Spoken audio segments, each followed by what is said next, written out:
Homelessness has been the topic of discussion and debate in Humboldt County and beyond for decades.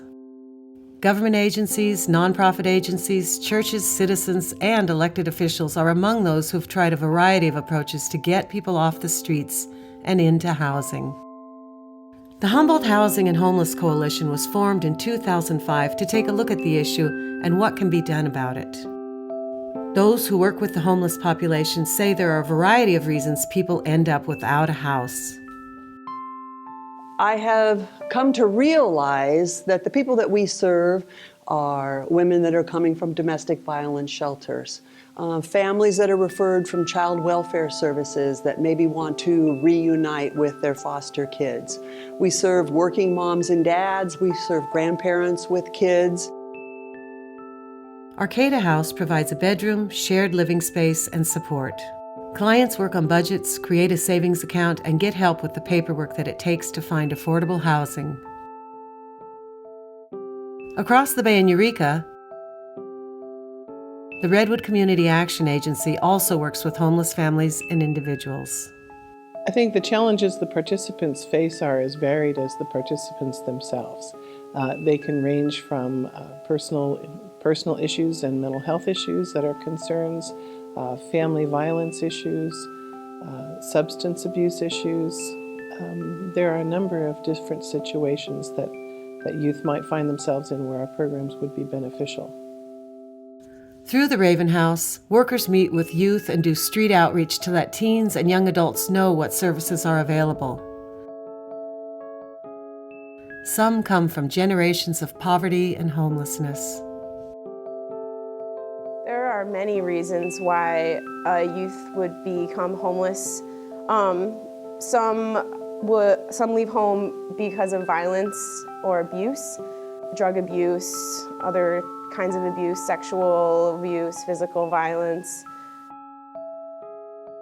Many youth who leave home, who are under age 18, have barriers where they don't want to be sent back to their house. So they're going to be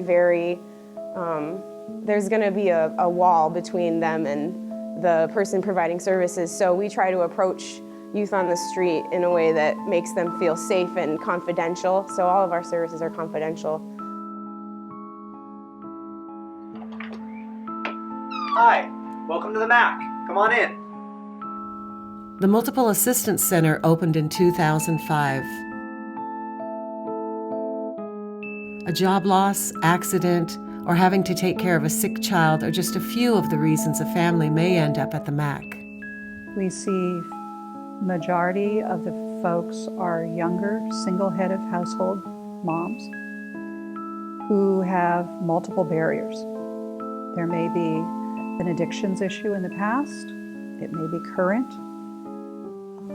The levels of people coming with mental health diagnoses, with physical disabilities, learning disabilities, are pretty common. I see more and more families coming whose families of origin were homeless. So this is the second generation of being homeless. The needs of the homeless population seem overwhelming at times. The combination of substance abuse and financial frailty can have a snowball effect.